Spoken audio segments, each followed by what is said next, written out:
Himani again. जिस time मैं ये शूट कर रही हूँ ये मंगलवार का दिन है और मैं आज बहुत ही अपना फेवरेट टॉपिक डिस्कस करने वाली हूँ। हम सब हनुमान जी की पूजा और याचना तो करते ही हैं, मगर आज हम हनुमान जी के पंचमुखी रूप को समझने की एक कोशिश करेंगे और ये समझने की भी कोशिश करेंगे कि उन्होंने इस रूप को क्यों धारण किया और किस परिस्थिति में धारण किया। तो चलिए शुरू करते हैं। मेरे साथ इस वीडियो को अंत तक जरूर देखिएगा। ये रामायण की उस घटना पर आधारित है जिसमें हनुमान जी अहिरावण और रावण के भाई को मारने के लिए पंचमुखी का रूप धारण करते हैं। उन्होंने 5 दीपों को उड़ाने और फिर अहिरावण को मारने के लिए यह रूप धारण किया था। ऐसा माना जाता है कि ये 5 इंद्रियां या 5 इंद्रियों पर हनुमान जी की महारत को दिखलाता है। पंचमुखी हनुमान जी, जिन्हें पंचजन्य हनुमान जी के नाम से भी जाना जाता है, भगवान हनुमान जी का ही एक रूप है, जिनके 5 चेहरे हैं। प्रत्येक चेहरे का एक महत्वपूर्ण अर्थ है और हनुमान जी की शक्ति और व्यक्तित्व के विभिन्न पहलुओं को दर्शाता है। आइए जाने पंचमुखी हनुमान जी की कहानी। जाहिर तौर पर जब इंद्रजीत मारा गया था और रावण श्री राम के खिलाफ लड़ाई हार रहा था, तो उसने अहिरावण को उसकी मदद के लिए बुलाया।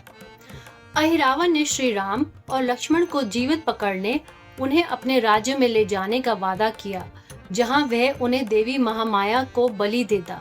विभीषण अहिरावण की योजनाओं की जानकारी पाकर राम और लक्ष्मण जी को इसके बारे में सूचित करता है और हनुमान जी से उनकी रक्षा करने के लिए कहता है। वह हनुमान जी को यह भी चेतावनी देता है कि अहिरावण भेष बदलने में माहिर है और किसी भी छल से सावधान रहें।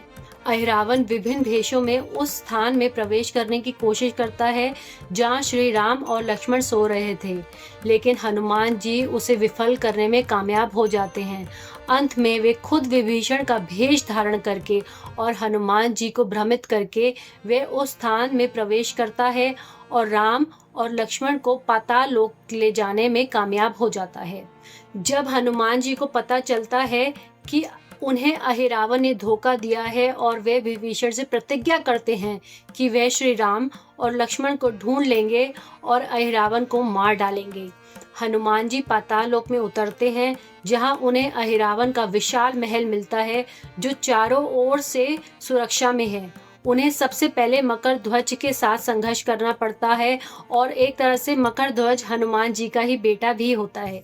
अपने बेटे को हराने के बाद हनुमान जी महिरावण के महल में प्रवेश करते हैं और उन्हें पता चलता है कि महिरावण को मारने का तरीका अलग अलग दिशाओं में 5 अलग अलग दियों को बुझाना है। यह वही समय था जब हनुमान जी अपना पंचमुखी अंजनेय रूप धारण करते हैं। अधिकांश ग्रंथों के अनुसार हनुमान जी पंचमुखी का रूप धारण करते हैं और 10 हथियार रखते हैं। उनके रूपों का नाम है वराह, गरुड़ा, नरसिम्हा, हयग्रीवा और वे खुद। आइए इन रूपों को विस्तार से जानें। वानर मुख, फेसिंग ईस्ट। यह चेहरा हनुमान जी की उत्पत्ति को वानर के रूप में दर्शाता है, जो एक शक्तिशाली कपि हैं, जो अपनी चपलता, शक्ति और निष्ठा के लिए प्रसिद्ध हैं। यह उनके स्वाभाविक प्रवृत्ति, निष्ठा और श्री राम के प्रति अटूट भक्ति को भी दर्शाता है। पक्षियों के राजा गरुड़ मुख, फेसिंग वेस्ट। गरुड़ गति, तेजी और सीमाओं के ऊपर चढ़ने का प्रतीक है। यह चेहरा हनुमान जी के विशाल दूरी तक उड़ान भरने और होने वाली बाधाओं को दूर करने की अविश्वसनीय क्षमता को दर्शाता है। पक्षीराज भगवान हरि नारायण के लिए वाहन के रूप में कार्य करते हैं। गरुड़ को पक्षियों के राजा और पतंग जैसी आकृति के रूप में वर्णित किया गया है। गरुड़ आम तौर पर एक रक्षक होते हैं जो तेजी से कहीं भी जाने की शक्ति रखता है, हमेशा सतर्क रहता है और नाग का दुश्मन भी माना जाता है। नरसिंह मुख, फेसिंग साउथ।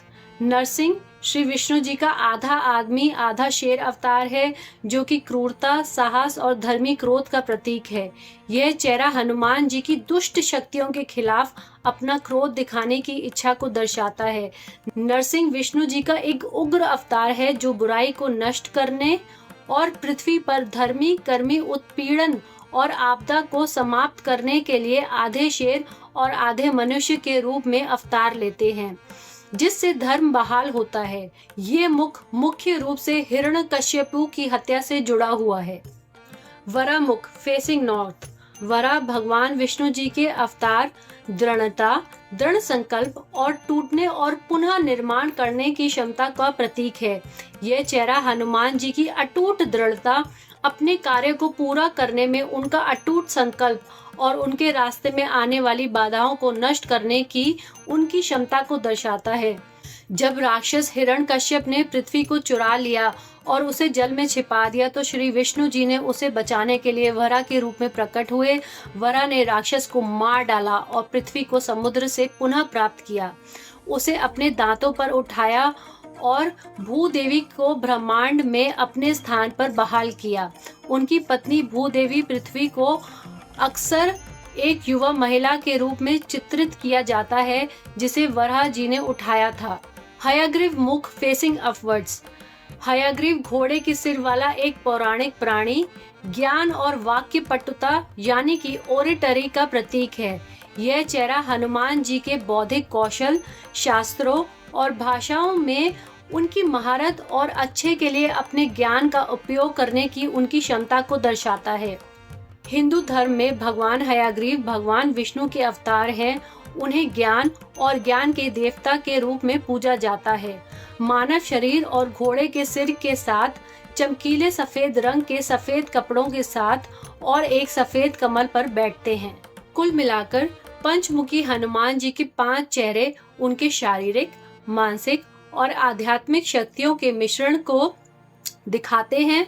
वे उनकी निष्ठा, साहस, दृढ़ता, ज्ञान और अटूट भक्ति को दर्शाते हैं। भक्त सुरक्षा, शक्ति और दिव्य आशीर्वाद के लिए पंचमुखी हनुमान जी की पूजा करते हैं। ये भक्तों को जीवन की यात्रा में आने वाली विभिन्न कठिनाइयों और बाधाओं से बचाने का काम करते हैं। तो बस आज के लिए इतना ही। जय श्री राम, जय हनुमान। अगर वीडियो पसंद आए तो प्लीज इस वीडियो को लाइक करें, शेयर करें और हमें कमेंट्स में ज़रूर बताइएगा कि क्या आपके घर में पंचमुखी हनुमान जी की फ़ोटो या मूर्ति है। हमारे चैनल को सब्सक्राइब ज़रूर करिएगा। आपका सब्सक्रिप्शन हमें और वीडियोस बनाने में बहुत प्रेरणा देता है। आप खुश रहें और स्वस्थ रहें।